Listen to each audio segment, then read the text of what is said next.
Hello, everyone. Welcome back to Easy Does It, a podcast created specifically for the amazing members of the MJ team. Rob and I are back with you again, excited for another great episode.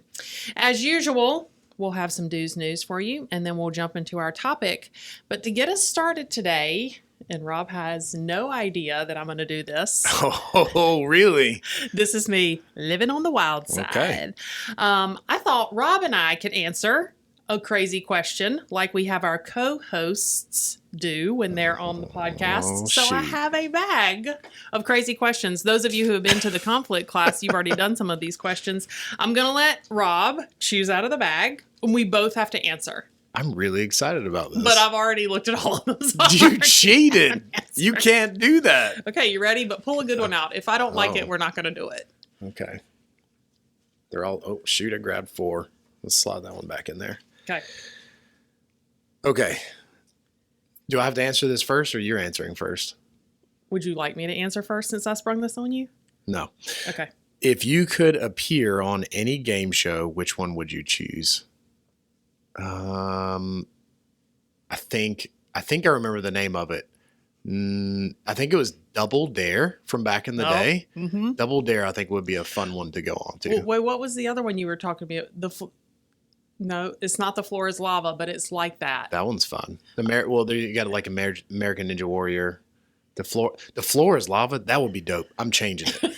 That would be in my wheelhouse. That wasn't even the one that you told me about, though. It was like you could only move to the next room. It's an old one. Oh, Legends of the Hidden Temple. Yes. That would be another one. That would be a really good one. Yeah. You can't take any of those. Listen, I just think it's hysterical that that's where your mind went. My mind immediately went to, would I choose Jeopardy or Wheel of Fortune? I just think it's hilarious that you went directly to Double Dare and I went directly to Let me tell you, I know Susie's going to listen to this. My wife, she would totally be on those exact same shows. Yeah. Like she loves watching Jeopardy, or not Jeopardy, but The Price is Right. Yes. Oh man. It is absolutely insane how she gets all the answers right. And the kids have paid attention to it so much that they've learned from her, and now they get it more right than me. I'm like, I have no idea how much that costs. Yeah, I think I would, if I had to choose. I don't think I'm quite ready for Jeopardy. If I could play Junior Jeopardy, yeah, I could do that. Junior Jeopardy at the age of 43. But I think I would have to go with Wheel of Fortune. That's another good one. Because I do feel like my word, I understand how vowels go together and how if a word has this at the end, it likely has this right before it. Like I feel like I have some more context there. So I think mine would have to be old school Wheel of Fortune.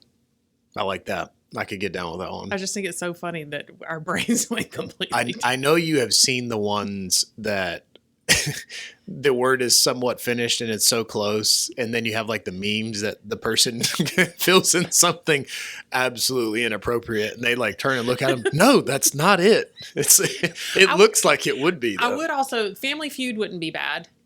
That would be a fun one to do. Yeah, because of Steve Harvey. That would be hilarious. He makes it so funny. He does. His mustache is absolutely stellar. Oh, absolutely stellar. Yeah. Reminds me of good old Darren Kimball.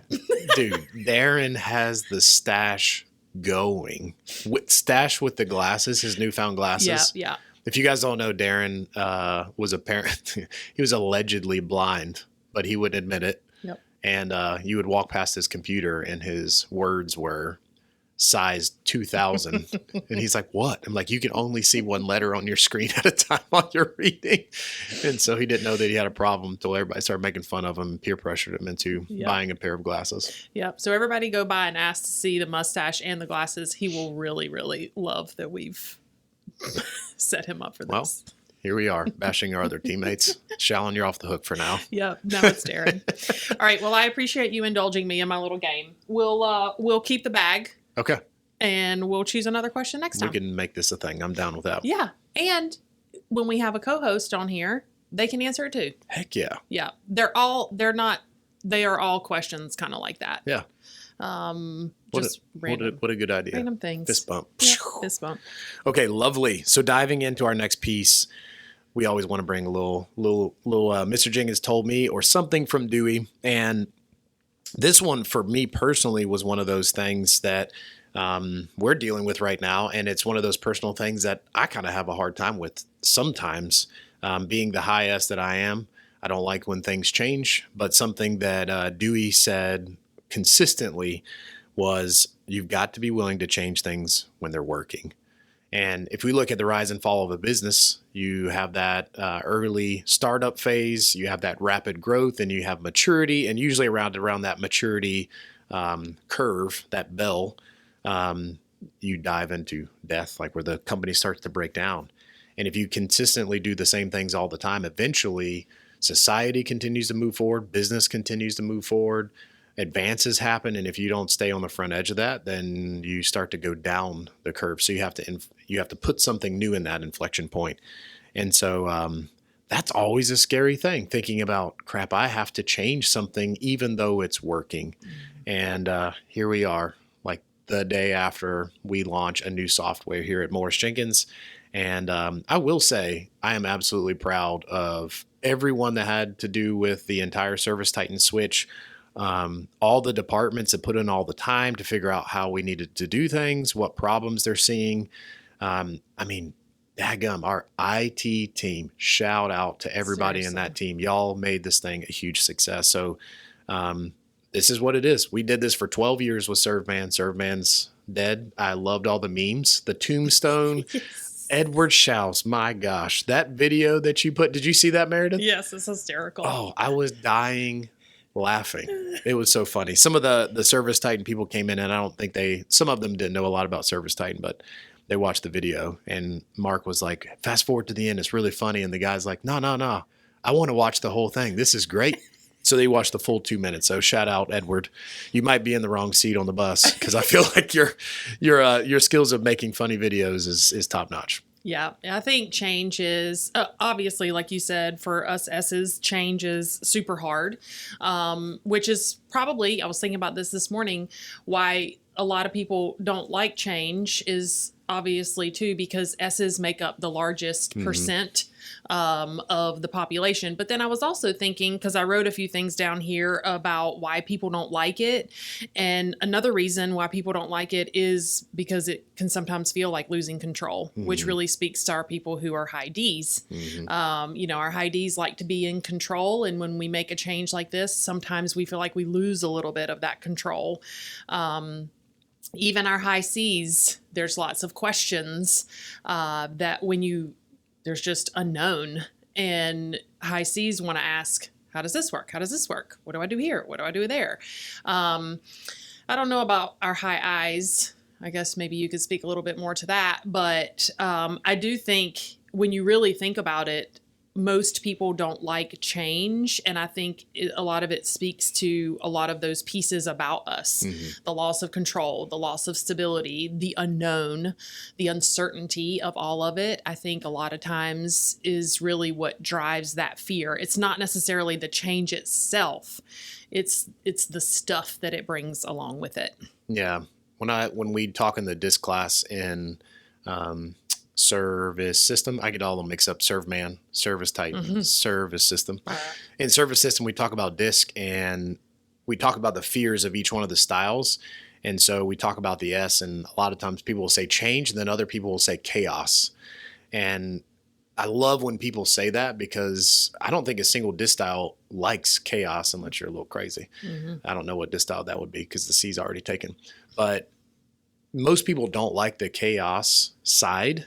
But when we look at it, people like to have the consistency, or at least knowing why we're changing. S's don't like change, but it's, if I know why we're changing and I can understand it, then I'm fine. The I's is like, okay, well, you can change. Who's going to be going with us? It's more like, what's going, like that newness side, I think interests people. The C's will ask a lot of questions. Why are we changing? What's it going to look like? Give me all the details. And then the D's, I think, as long as the change gives them the result that they're looking for, or they have a hand in it, or they're being heard of what they think, I think that they'll be okay with it too. But everybody handles that differently. Yeah. And it's been pretty clear to see that as we just walking down the halls. You excited about ServiceTitan? And it's the responses are always fun and interesting to hear. And you get to see the disc styles play out every time. Mm-hmm. Yeah, and as with anything, I think, and I don't know what disc style this plays into or not, maybe this is just people in general, but I think we all know that with a change, particularly like this one we're going through, up on the front end, it's going to require more work of all of us. You know, we like routine. We like coming to work every day and knowing that ServMan was going to work this way. I press this button, this happens. I type this in, I do, this is my routine. Everybody appreciates that piece. And what we know is when we make a change, there's going to be a learning curve. There's always more work involved when you're learning, which everybody experienced yesterday, today, we'll keep experiencing for the next couple weeks. But it makes me think of, and we've talked about the good old FFT on here before, the freaking first time. Yesterday was the first day. It was our freaking first time going live with a new software in a long time. And so I think for people just to recognize, like, it's okay to feel some sort of way right now. That's normal. It's how you navigate through that. You can't stick in that place forever, right? Because we're not going back. And it doesn't do you any good to harbor on, I wish it could have been this way, or we could have stayed this way. So I think it's normal for you to feel this way. Acknowledge it. Then I think the next thing is it won't be this way forever. If we look back to when we switched over to ServMan, I wasn't here when that happened, but likely it was the same type of thing. Lots of questions, lots of having to work through some things that weren't working correctly, but it didn't feel like that just a couple days ago when everybody was well-versed on ServMan, and it'll feel the same way with ServiceTitan eventually. We just have to know that we got to move through this piece, and then a couple weeks.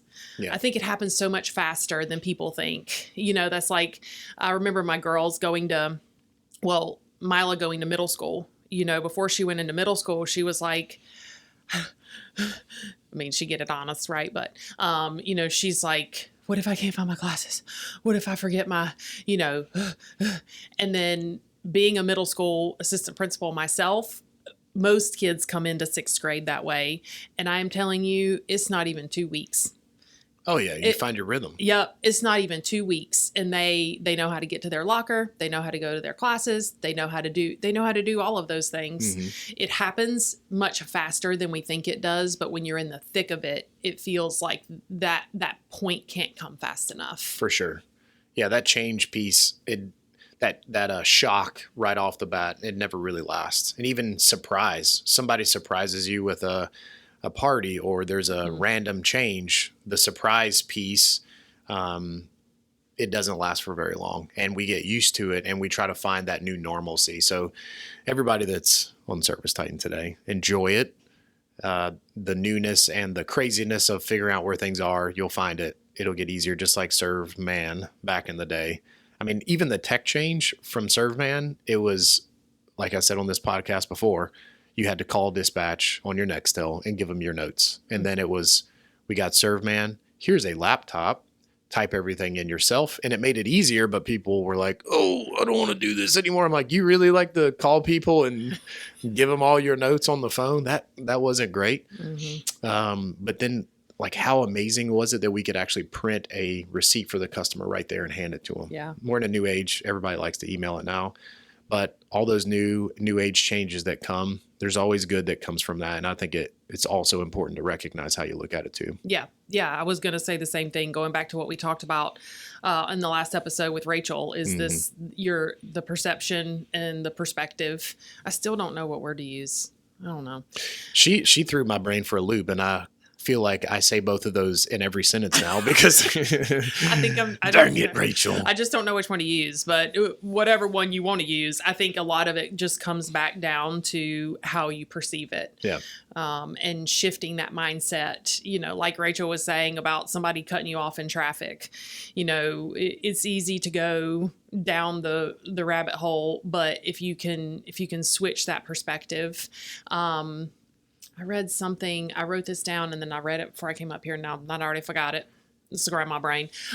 It was like mastering the response. I think we've kind of talked about that a little bit in quite a few episodes, is like mastering the response. So mastering your response to the change, and knowing that it's okay for it to be hard, but that it won't be like this. It won't be like this forever. No. I think that would be maybe a good subject to talk about. Mark and I, he turned me on something years ago about just the idea of stoicism, the practice of stoicism, but it goes right in line with mastering your responses to things. If somebody cuts you off, what good does it really do if you just get furious? Yeah. You're allowing that person to affect your emotions and feelings and in turn your behaviors. And so when things happen, it's like, it is what it is. Sometimes it's just easier to just look at it in a factual way. Yeah. It is what it is. It makes literally no difference. And it's probably not even going to make you any later to work. Right.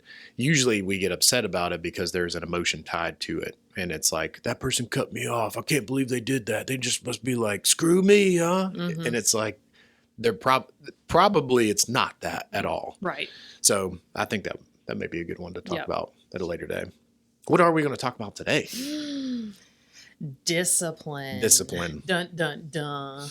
It kind of sounds like that kind of word. It kind of does. But it's like how we look at it, right? That's right. Discipline. That's right. Discipline. So tackling discipline today and looking at it, I love this subject, and there's a lot of really good podcasters out there. There's a lot of really good books out there on discipline. So as we navigate discipline today, we definitely have some questions for each other. We haven't talked about these questions. I, of course, love throwing Meredith off with some crazy questions, so we're going to put her on the spot today, y'all. But let's just start first with what is discipline? What do you think it is? So this is going to shock everyone. I didn't even look this up. What? You are becoming a whole other person on this podcast. I know. And I like it. I know. What's wrong with me? Nothing's wrong with me.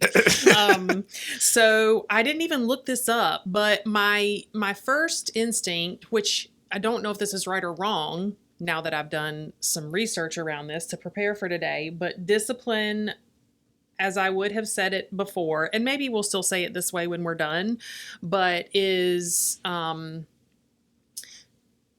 doing something when it's not exactly what you want to do. Okay. Doing something even when it's not something that you want to do. Do you look at it the same if you're disciplining your kids? Would you define it the same way? I don't want to do that either. I don't think anybody actually wants to do that. I don't want to do that. I just want y'all to act right. Yeah. If y'all just act right, I won't have to do that. Miss Destiny's in the house. So, if I looked at it in terms of my disciplining my children, it would be showing them. Discipline would be helping them decipher between what's appropriate, not appropriate, right, wrong, and not always. I don't think there's always a consequence involved. But it's funny now that I say that about consequences, because if I don't have discipline in my own life around my own habits, then there are certainly consequences involved in that. If I don't exercise, if I don't not eat crumble cookies every week, then there are certainly consequences to those decisions. Do you think consequences are, it sounds like you're saying there's always consequences tied to whether it be discipline or lack of discipline? Mm-hmm.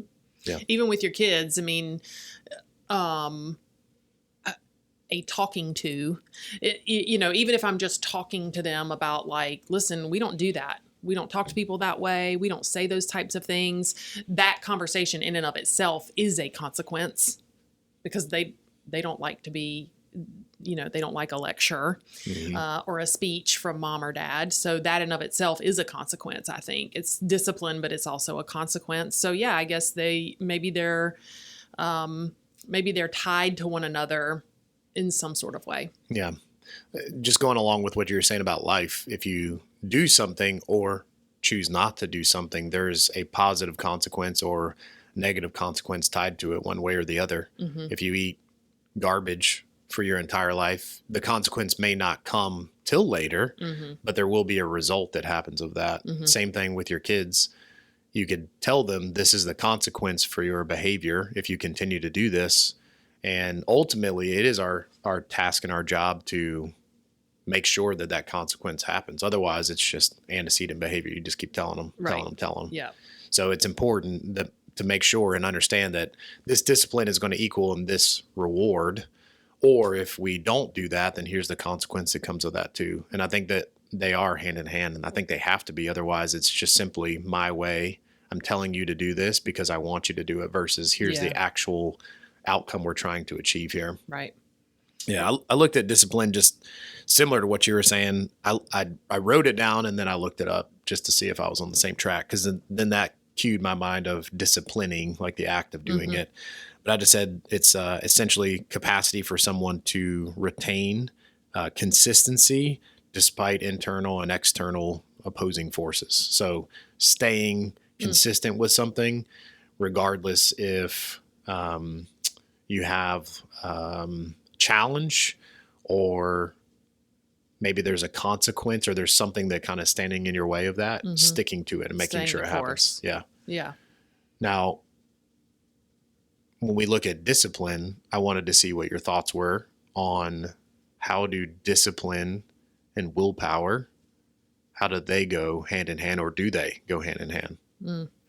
Well, it's funny that you should say that, because I think I thought that they went hand in hand.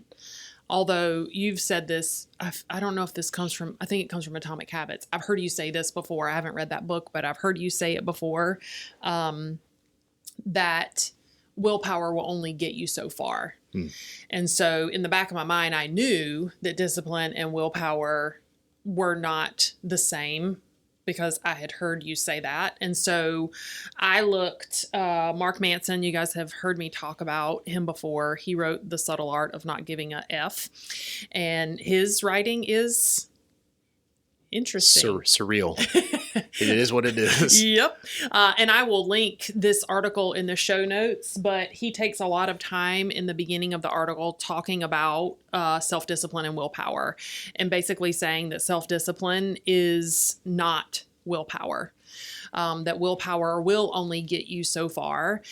He talks about willpower being like a muscle, and if you use it often, it eventually gets fatigued, and it will wear you out. Over time, you can't just rely on the willpower. So really what he talks about, which I'm going to read this part to you, but I got to take it out of my notebook first so I don't go away from my microphone. Okay. So this is funny to me because I've actually thought not these exact same things, but things like this. Sometimes I actually think about you and the boys getting up y'all's crazy ass hours and going. What's wrong with our early times? Okay, but listen. So it says, most people think of self-discipline in terms of willpower. If we see someone who wakes up at 5 a.m. every day, eats an avocado, chia, fennel, apricot, papaya smoothie each meal, snorts Brussels sprout flakes, and works out for 3 hours before even wiping their ass in the morning, we assume they're achieving this through straight up self-abuse, that there is some insatiable inner demon driving them like a slave to do everything right, no matter what. But this isn't true, because if you actually know anybody like this, you'll notice something really frightening about them. They actually enjoy it. I was like, what? So anyway, you can see about his writing, because his writing is hilarious. My favorite part of that is snorts Brussels sprout flakes. I do that. But I think that that's where the difference in self-discipline and willpower is, that willpower might get you started, but actually coming to enjoy doing those things is what keeps you doing it.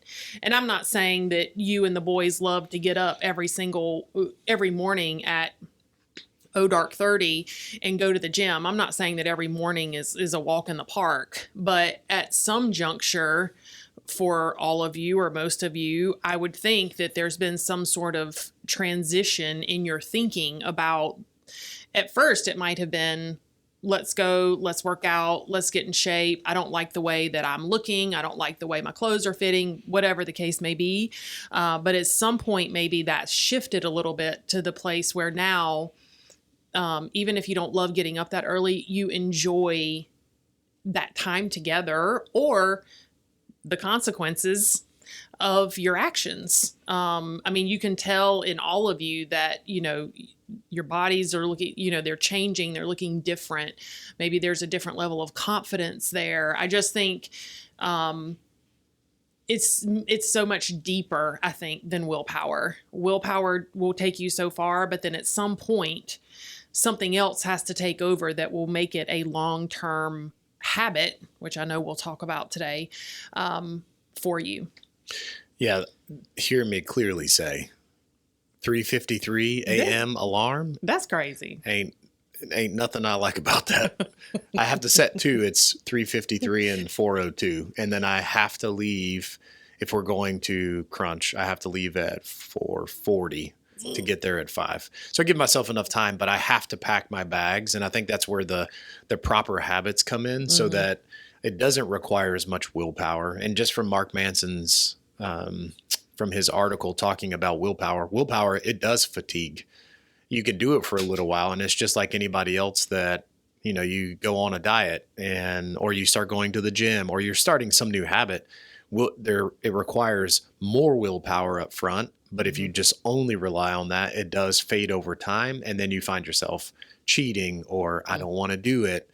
And the discipline side never has the ability to truly kick in. So one thing I found interesting from what Mark was saying in this whole book, or this little excerpt, was that once you get the willpower going, if you set systems in place for yourself to be able to maintain, and it makes it easier for you to continue on your habit, then it becomes easier. And then the idea of discipline, or the behavior and attitude of discipline, kicks in, and it requires less willpower. And I did like, and I don't know if you saw this too, he was just talking about like eating, if you dial it back and it's like, I'm going to snort Brussels sprouts, and I don't even remember all the papaya, whatever you were talking about before. It's fine to stick with it for a while, but then if you don't have these moments to not necessarily indulge yourself, but have a cupcake or have something that tastes good, he's saying that recharges your battery so that you can dive right back into your discipline. If you just completely abstain from it over time, you're trying to lean into willpower only and thinking that I have to maintain this. Well, what happens when you fail? Then that's where guilt and shame comes in. Yeah. I'm going to come back to guilt and shame. But I think this made so much sense to me when I was reading it, because it truly speaks to the reason why which I myself have had this happen multiple times in my life, where you work really hard, I've lost weight, I felt really good about myself, and then wham, right back, you're right back to the place where you started. And so it makes perfect sense, because when we're dieting, if we want to call it that, we're relying a lot on willpower when we're trying to make it through. Like, if I say I want to lose 20 pounds by the summer, then what happens after I hit 20 pounds? Right.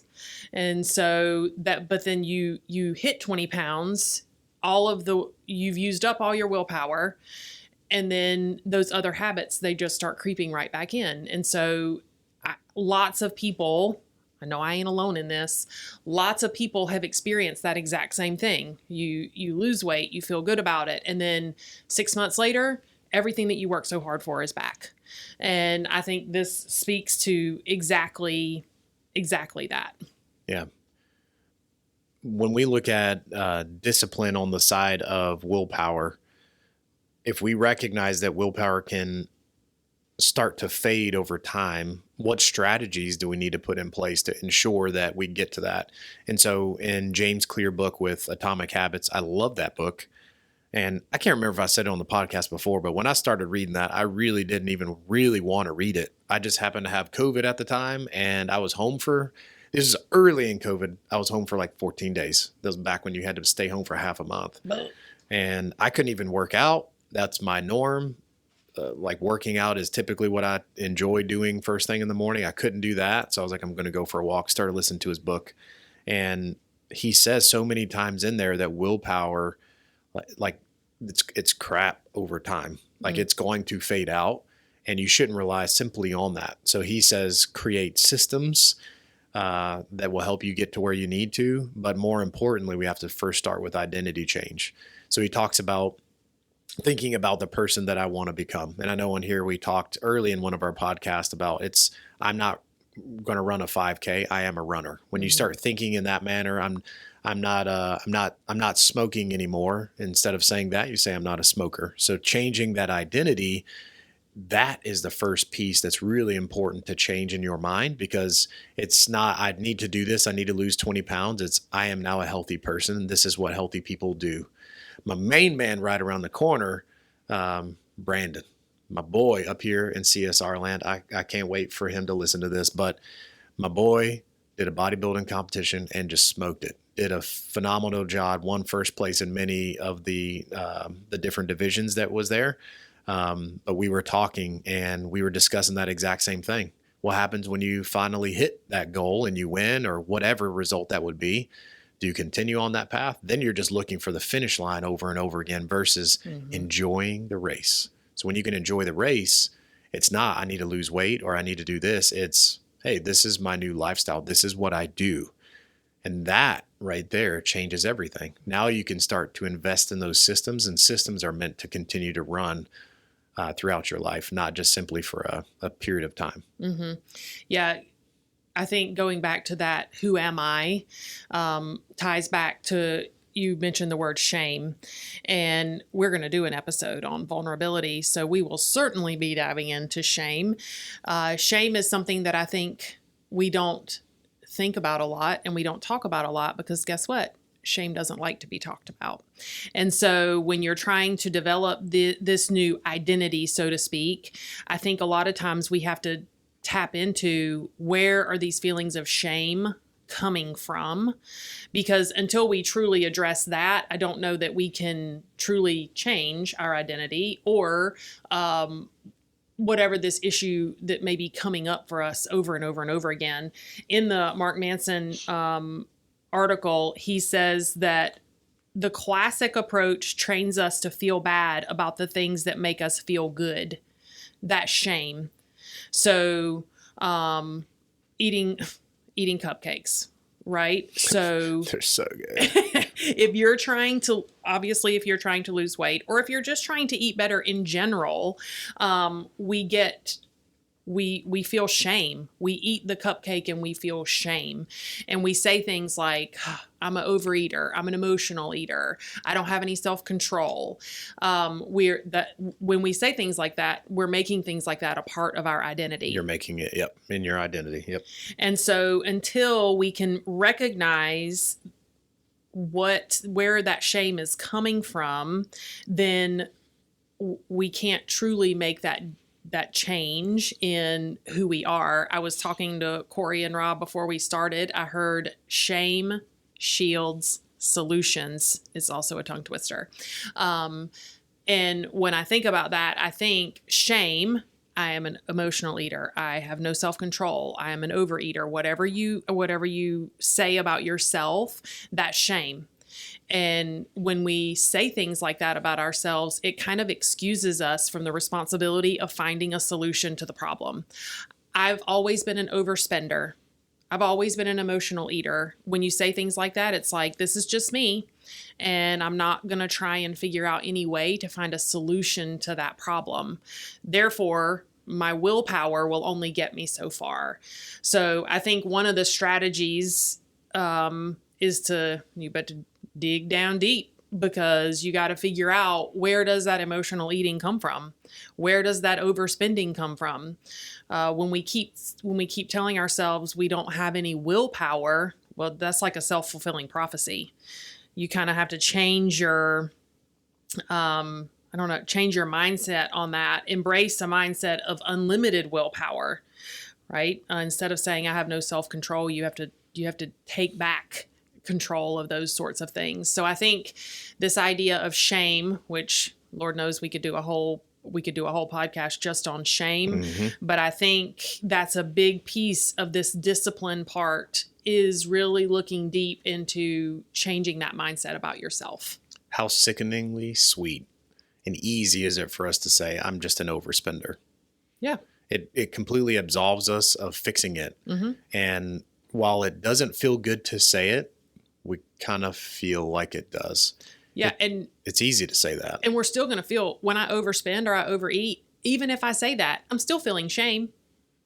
If I eat the cupcake and I know I shouldn't have eaten the cupcake, or I buy whatever I buy and I know I shouldn't have bought it, even if I say, oh, I'm an overspender, inside of me, I'm still feeling shame. Do you feel guilt or do you feel shame? I think it's shame if you are attaching it to who you are. It's guilt if you say, oh, daggone it, I made a splurge purchase. I shouldn't have done that. That's guilt. Is that what you tell Michael? It's not who I am. It's just what I do. And you can't stop me. That's probably what he feels like. Yep. Yeah. The idea that attaching behaviors to our identity, I think we have to be, well, I know we have to be careful with that. Otherwise we allow it to become who we are, and we acknowledge it and we have intentions of changing it. However, when we end up changing those, typically there's a breaking point for some of us. Sometimes it sticks with us forever unless we recognize that. If we don't have the awareness or self-reflection ability or that skill to say, I don't like this person that I am currently. I accept who I am, but I recognize that I need to change this. If we don't have that awareness, then we're not even aware that it's happening. It's just we feel bad about ourselves. Even going back to Roger's cupcakes, his whole thing with eating 1,500 calories and losing weight. I'm name dropping you now, Roger. But even that idea, eating the cupcakes, they are sugary, sweet. They get you your dopamine hit. You feel good. But it's, why do I always feel like I have to have a sweet after dinner? I know you and I have talked about that. I love having a sweet after dinner. And I know that I probably shouldn't. But then it's like, is it okay for me to have that from time to time? Sure. When I feel like I always have to have it, or I overindulge myself and I eat 15 cookies and I'm like, oh my gosh, that was so good. There's a bigger problem there of, why do I feel like I need to do that? Have I abstained from enjoying myself from time to time so long that I just bounce way back?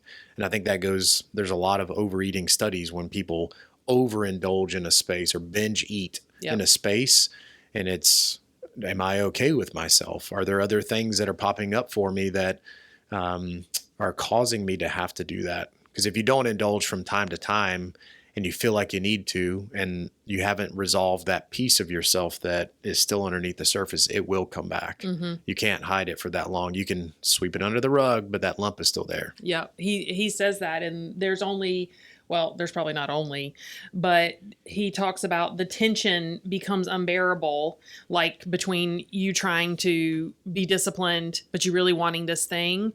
And it usually shows itself in one of two ways. The first one is overindulging. And so instead of just letting myself have one cookie each night, I end up having 15 cookies on Friday night because I've waited all week. And then the other one is we numb it some other way.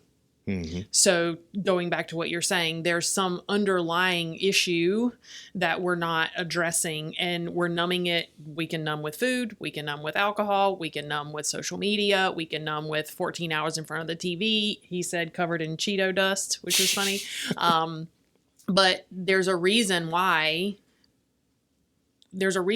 we're doing these types of things. He uses ice cream as an example. I want to eat a whole tub of ice cream every night. We know that that's not a good choice. So it makes you feel good. So it's covering up something else. There's something underneath the surface that you need to resolve. Yeah. What is that? But not all of us are ready to hear that, see that, or do something about that. And I think that's the bigger question for all of us is, when am I going to be ready for that? Even though we know what the right answer is, we still choose to do this because it takes it takes a lot of energy and time to resolve that. And sometimes we don't even have the tools or skills to figure that out. Mm-hmm. I was talking with somebody the other day, and we were talking about, like, if you've had all these traumatic events or these things that happen, and sometimes you don't have the skill to fix it, you need to find the person that has that. Sometimes that's talking to somebody, if that's getting therapy, if that's counseling, like whatever that is,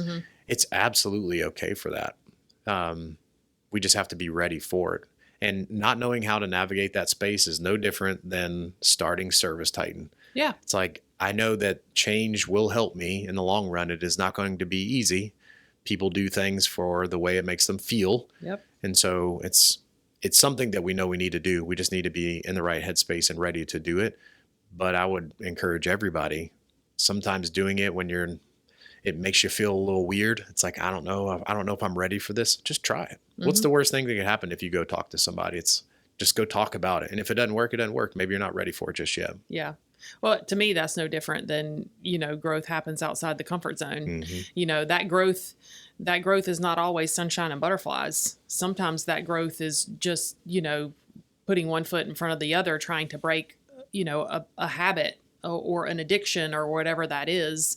But I I do think that it's much easier to say, I have a spending problem, or, I love sweets. Yeah. But it doesn't absolve us of the responsibility of trying to figure it out. I think we could tie this back to so many things, but to me, it goes back to,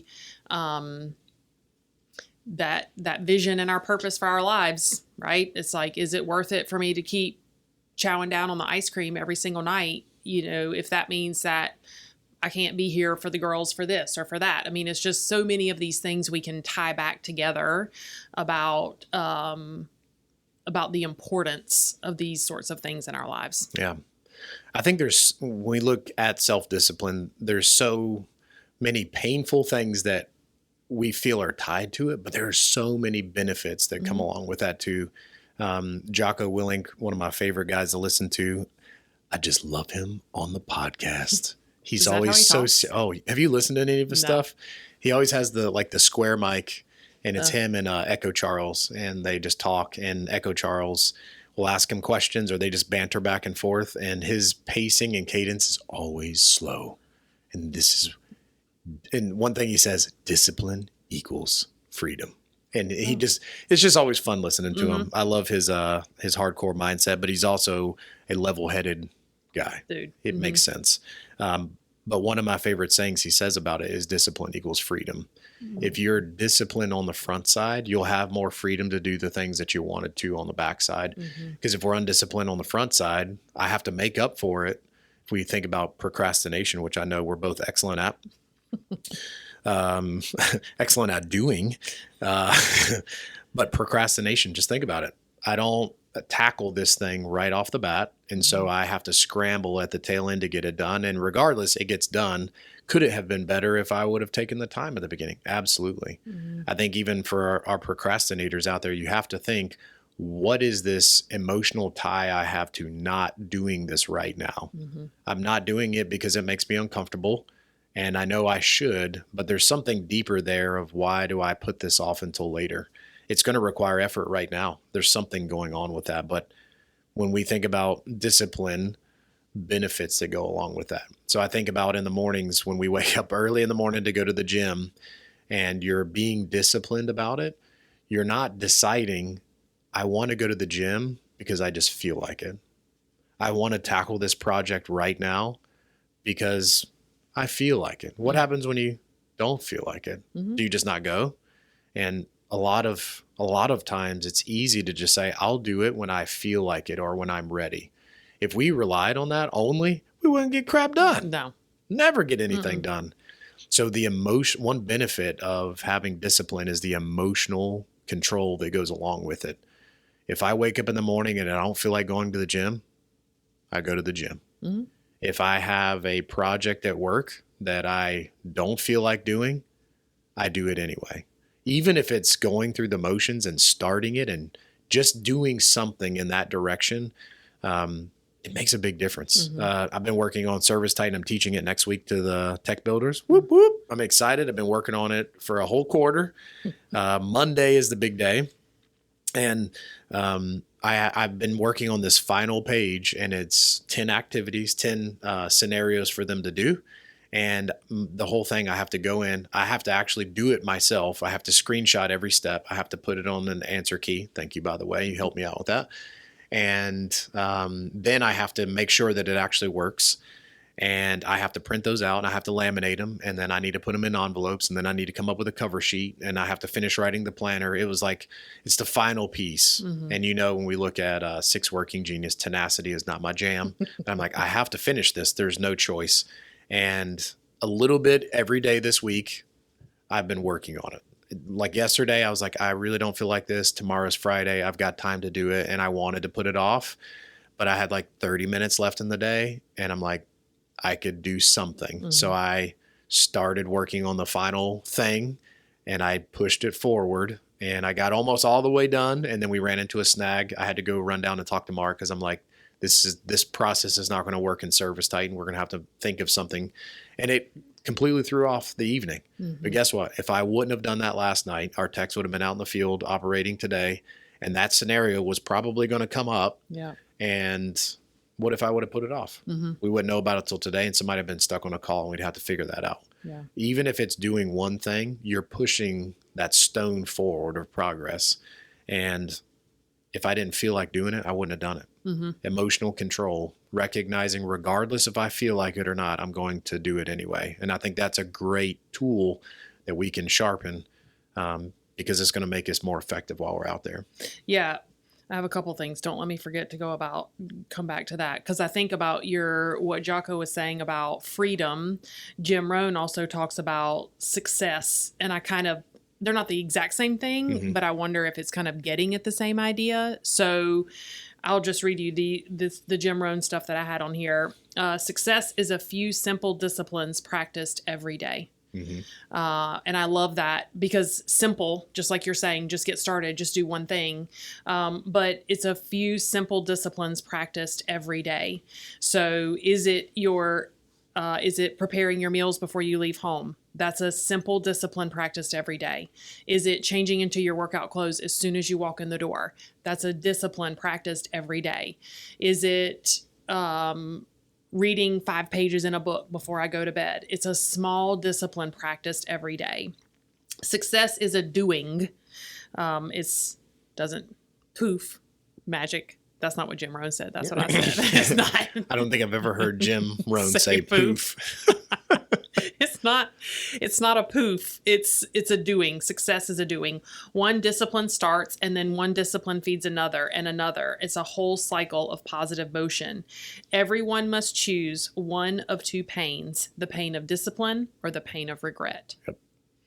And I'm like, yep, that's it. Mm-hmm. Because you're either in the moment, to me, it's pay me now or pay me later. We say that a lot, but it's like we're either paying the price now, the price being the discipline to do the things when they need to be done, or we're paying the price later in terms of regret. I wish I would have. I wish I would have taken better care of my body. I wish I would have worked on my relationships more with the people that I love. We either work on it now using discipline, or we regret it later in the opportunities that we've missed. Yeah. I heard one quote I love, and it's, "We are what we repeatedly do." Mm-hmm.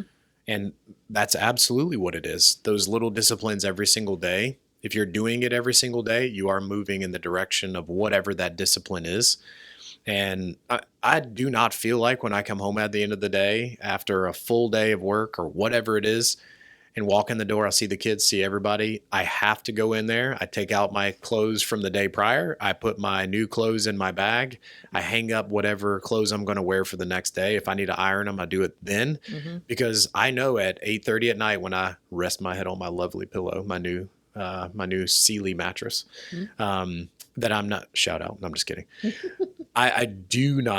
I know that I'm not going to do it, and I do not feel like doing it at that time. So I do it early. Mm-hmm. I think Brandon told me years ago that he's like, when I get home, I go ahead and hang up my clothes, and he presses his white undershirt. Yo, He irons it. Him and Shallon use to iron more than any two people I've Does she ever do that heard. too? She irons T-shirts. Why? Why? Yep. We need to get her on here because I need to ask her that. I have so many questions. Question. Do you throw your T-shirt, if they're wrinkly, how do you de-wrinkle them? Oh, we'll put them in the dryer. Right. Mm-hmm. Have you tried the water trick? Yes. Yeah. Mm-hmm. I'm not ironing my T-shirt. It's not happening. And Downy makes a wrinkle releaser too. Do they really? Mm-hmm. Spray it on there. Works pretty good. I need to It's funny that you mentioned Brandon because I had him down here too. I don't know if this is Brandon or this is Brandon via Dewey. But one thing that he wrote on a piece of paper, which I think kind of goes along with this, is decisions plus discipline equals direction. Yeah.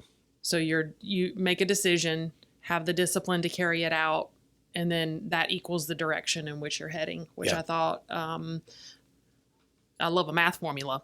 So I think that kind of speaks to exactly what we're talking about here as well. Yeah. Whatever direction you're heading, that success, whatever that looks like for you at the end, that longevity of that, it ties right into that formula. Mm-hmm. If you know that saving money, you want to save $5,000. I know that I need to set this money to the side and I need to do it every single week, every single paycheck, or whatever that plan is, and stick to it. If I feel like spending it on something that I know that I shouldn't, you're sacrificing the now for the later. Yeah. I want this instant gratification now.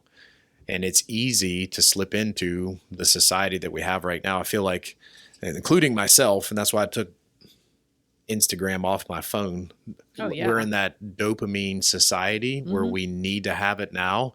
I mean, I found myself, if I had a free moment, I was on my phone. Mm-hmm. And it was that the what do they call it? Doom scrolling or whatever. Yeah, mindless scrolling. Yeah, I would pull up at a stoplight and I'm like, oh, I've got 45 seconds here. I need to do something. And so I was always finding myself gravitating towards that. And it wasted so much time. I have so much more time now that I'm not on my phone. And I think going back to, like, if you're trying to save money, I never have to leave the couch. I can push that shop now. It's so bad. I can push the shop now button anywhere. And so I do think maybe it requires a little bit more discipline than, in the good old days. If you wanted to buy something, you had to get off your butt and right. Go. You had to physically go somewhere to get something. You don't even have to do that anymore, which I think makes it even harder or more difficult if you're trying to save money. Just bring your overspending habits to the couch. That's right. Yeah. What have you done? I know. Does he get an email every time you purchase something on Amazon? Yes. Oh, smart man. I already told him we should change the email. No, that's counterintuitive. That's accountability. Good job. Good job, Michael. It should come to me. Jim Rohn talks about that, the spending portion. Successes and failures don't happen in an instant. They come from the accumulation of countless small decisions, actions or inactions, which add up over time. Whether you consistently save or overspend a few dollars a day can determine whether you end up in riches or financial ruin. Be committed to do what's required even when you don't feel like it. The more you take disciplined action, the better you'd feel about yourself, going back to shame, and be able to attract new opportunities. So I even think that's a unintended consequence of discipline, is you open yourself up to even more opportunities or more habits, which I definitely think that's probably where we're going with this, maybe for what people can use. But because in Mark Manson's article, he talks about compounding habits. Yeah. So if you, let's say the habit that you're working on is exercise, and exercise is a habit that compounds, because once you exercise, you have more energy. And when you have more energy, you can spend more time with your kids. Mm-hmm. When you spend more time with your kids, your relationships with them blossom. So you start to realize they compound, they affect more than just that one aspect of your life. Right.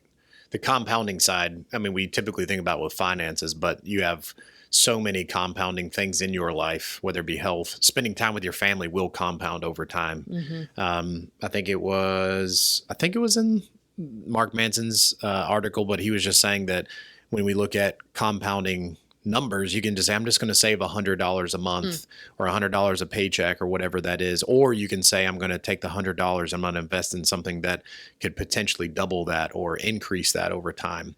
I mean, you think about taking your money. Do I just put it in a regular savings account or do I put it in high yield? There's going to be different pros and cons with each one of those. So we should make our compounding interest things work for us, whether it be money or your time with your family. I feel like we could talk about discipline all day. This is such a good one. I do want to pick your brain and look at how do we do this? How do we maintain, create discipline? Because I think we recognize now at this point with willpower is like a booster. It gets you going. It's not meant to last. Discipline is the thing that's meant for us to last in the long haul, but we have to invest in systems and processes to ensure that we maintain that. So how do we, in your mind, how do we maintain or create this disciplined behaviors? So I think the first thing is going back to what we've already talked about is trying to address some of the underlying real issues. Whether that's seeing a therapist, whether that's talking it out with somebody that you trust. I think that is one place to start is why are you having such a hard time sticking with something to begin with, trying to figure out where that shame potentially is coming from. So that's the first thing. I think the second thing is this idea of habits. And so in the article, he says that goals are a one-time bargain. I want to lose 20 pounds by the summer. That's a one-time bargain. What happens after that? If you develop a habit, that's an investing mindset, like we were talking about with money. I want to save $1,000. That's a one-time bargain. I want to take $100 and invest it so it makes money for me. That's an investing mindset. A habit is an investing mindset. And a habit is something that stays after the 20 pounds are lost, after the $1,000 has been saved. If you have a habit, then the habit stays. Goals can fall away. Doesn't mean we don't set goals, but for the things that are important, like our finances and our health and our relationships, habits are a better place in investing our limited time, resources, and energy. At the end of the day, we only have so much time, resources, and energy to put toward anything. And so what he was saying is habits are the place where we should do that. And so I think we could obviously do a whole episode on habits. And we should. We should add it to the list. But really focusing on he talks about cues.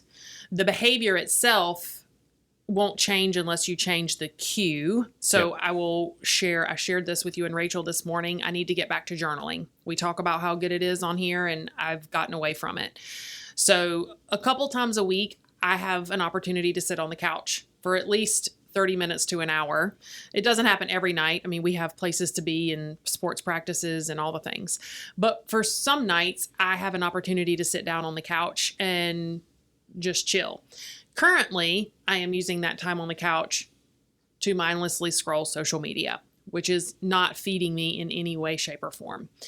So I've decided to start. The cue will be sitting on the couch at night, and my journal is sitting right there with a pencil. I don't have to get up and go get it. I'm trying to make it as easy as possible for myself. So before I can go to the mindless social media scrolling, I have to journal. So I'm trying to tie a new behavior to the cue of sitting on the couch, because the cue of sitting on the couch is going to happen regardless, because that's my time to unwind. So I'm trying to now attach this new behavior to that cue. So I think one of the things that you can do when you're trying to create these habits, which will help you with the discipline, is to look at your cues. What could you tie something else to? Like Rob was saying earlier, as soon as you walk in the door, hey y'all, love you, going to get my workout clothes on, and I'm going to walk. That is a habit that I have had to start forming, because otherwise I won't do it. So I think the first things that come to my mind are working on the habits, working on yourself and your mindset. I think those are two places to start. Yeah. And something I want to point out and what you're saying with that is what you're talking about with that is habit stacking. Mm-hmm. That comes from Atomic Habits too. So he's saying you have a habit and then you stack something else on top of it. You're doing them at the same time. So if it's If it's spending quality time, I can stack that with this behavior. If I'm going to go to the gym, then I'm going to make sure that I start my first meal healthy. I'm going to have an apple sitting on the table. And so we can stack those things. If you enjoy having a coffee in the morning and then you're like, I want to journal, then I'm going to set my journal in that space. So the other part of that is mastering your environment. And he talks about the two greatest cueing your behavior is time and location. So this time of the day, it cues this behavior. So if somebody is you want to go work out, well, I know when I get home at whatever time, that's my time that I normally have time to go to the gym. Or if it's a bad behavior, okay, I know at this break time, I want to go smoke. Well, if I want to not do that, then I need to think about, if the time is not going to change, I need to think about the other part is, well, crap, I should probably master my environment and put something on my desk that I want to do at that time. So for you, your location is the couch. And then it's this time of day, this is what I do. So now I'm changing the time and the location of what I'm going to be doing and mastering that environment, which is really, really key. So if you have candy on your desk and you're like, I want to stop doing that. Well, I need to master my environment. I need to get it out of my visual space and hide it or get rid of it, go give it to somebody else. And then if I feel like I need to eat something, then I need to maybe change that to something healthy. If my end game goal is to be healthier, then maybe I should have healthy things on my desk. I don't know. Rice cakes. Yum. Terrible. Dry as a bone. One thing I do want to add with how we do it and how do we create discipline and maintain it. All of it ties back to just self-awareness. Everything that you were talking about before with, hey, maybe I need to talk to somebody, or I need to address this shame, or I need to change some things. You have to be aware that I'm not in the space that I want to be, and the end game goal is X, and here I am at Y. So if I want to get there, I need to think about where I'm actually at and be aware and comprehend the fact that my mindset is not in the right space. I feel shameful for this. That's why I have this bad habit. Because if we're simply just saying, I'm going to be disciplined and I'm going to eat healthier, well, why are you unhealthy in the first place? Why did we get here? Was it like you didn't just gain 60 pounds last night? It happened over a long period of time, and it will take a period of time to change that. But you have to ask yourself, why do I want to do it? And do I recognize the spot that I'm at? Because if you don't, then you're not going to feel like you need to change. So I think the self-awareness, being real with yourself of where you're at and why you're there and what we're going to have to do to change it. And that identity piece is important. And sometimes we don't always have the tools to change our mindset. Sometimes it is take some time for talking to somebody. The other side is something that'll help you in your journey for discipline is accountability. And so building habits, or anytime you're trying to change something with yourself, having other people that are invested in that is really important. And just letting them know, here's my goal, hold me accountable. I know we have a friend of ours that's trying to get in the gym and do their thing. And it was like, here's the days I'm going to go. I'm just letting you know. And so I know sporadically we've checked in with them, and it's okay. Like if you fall off for a couple of days, that's okay. That doesn't make you a bad person. It's just, hey, I wasn't having a great week. Acknowledge where you're at. Cool. What's my game plan moving forward? If you fail at a project, even if you're being disciplined on it, you're not a failure. You just learned what didn't work. And it was this, and this that didn't work. Jocko also talks about extreme ownership. Sometimes there's things out of your control, but I would venture to say that quite a bit of things are in your control. I was listening to his podcast, and he said that he was like, you won't believe it, I was almost late to an appointment the other day. And I don't know a lot about his behaviors. I guess it sounds like he's always on time or early. He says, I had a 20-minute drive and I left 50 minutes early. Pulls out of his neighborhood, and there's a locked up entrance ramp for the highway. And so he had to take back roads. He says he got there 4 minutes early. That was it. And I guess that's quite cutting it close. Yeah. But he says, I could have just said that it was traffic and that's why I was late. And for some people, they're like, it is what it is. I can't do anything about it. He says, could I have planned for that? Could I take ownership of that and say, I probably should have checked GPS before I left my house, even though I'm leaving early? If I would have properly planned for that, then I wouldn't have even gone that route. I would have gone another direction. Sometimes it's easy for us to say that I can't achieve this because of these external forces. There's so many things that we can take ownership for and say that truthfully, there's things that I can do something about. If the project failed and you were a part of the project, you have a bigger hand in it than you think, but it's easy for us to shift the monkey or shift that blame onto something that's out of our control because it's like, oh, I didn't do that. Well, you probably could have planned for that. You could have thought about those scenarios. So I think the self-awareness side is important and accountability. People will hold you accountable. And if you take extreme ownership for things, you'd be surprised at how many things you can actually put in your control. Yeah. I like the part you were talking about. Get back the next day, get back on the horse. It's the Tech Talks for March, which is coming up in the next 2 weeks. For those of you who want to jump on MJU and sign up, that's one of those. That's a cognitive distortion, is what those are called. Shout out Sophie, who brought cognitive distortions into my life. But the same thing. I ate a cookie. I blew it. I can't get back on track. This always happens to me, right? That's all or nothing thinking. And sometimes those types of ways of thinking, we have to be self-aware that we're having them. And it's not all hope is lost. If you eat a cupcake, right? You get back on this person that's working on getting into the gym. There was a day where she woke up late, but she still went, even if she couldn't get in the full workout that day.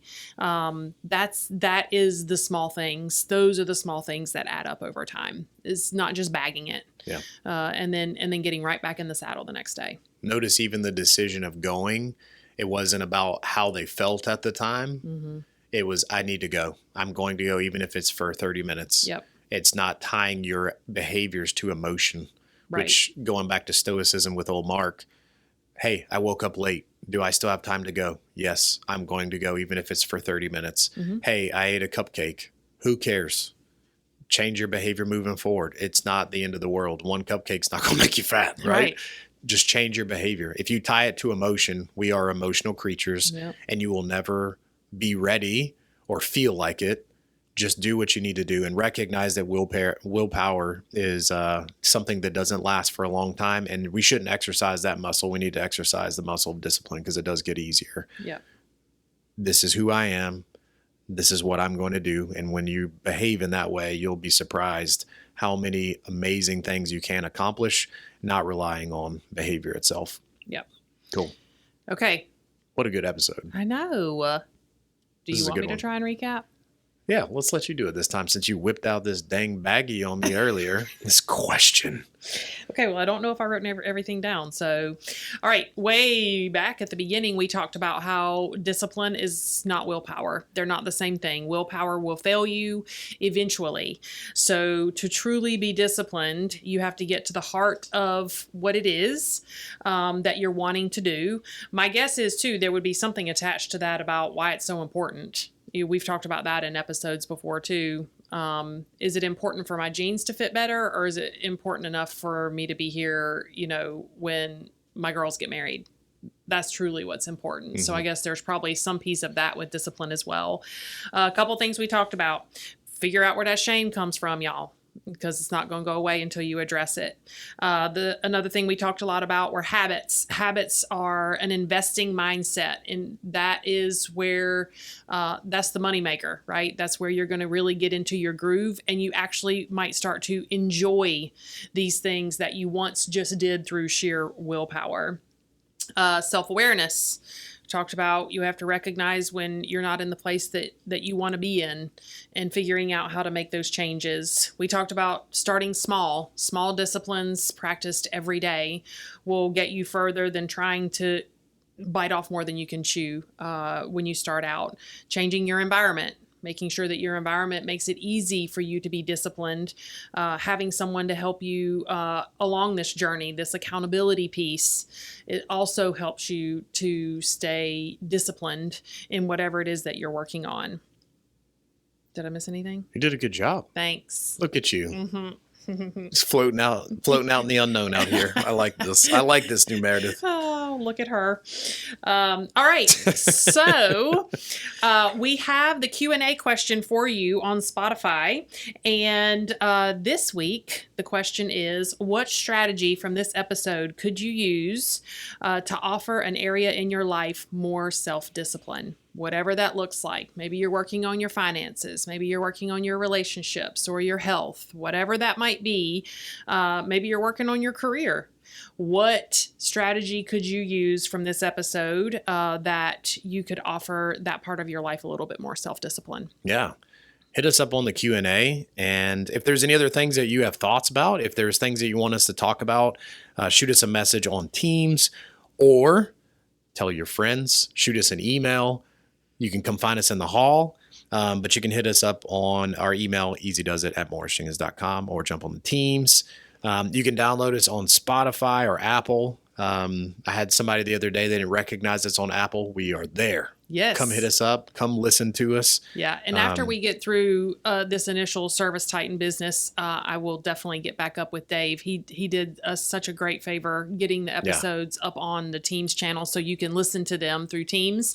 We'll get back up with Dave for the last couple episodes that have probably gotten just lost in the mix here with all the stuff we've had going on. But he's absolutely willing to do that for us. So we'll get these on Teams as well, so you could listen there too. Yeah, absolutely. We'd love to. We appreciate you, Dave. Yes. We'd love to get all those on there. That would be amazing. That would be amazing. Cool. All right, y'all. Have a wonderful 2 weeks until we are together again. And as always, thank you for listening. And until then, peace, love, and easy does it. Appreciate you guys.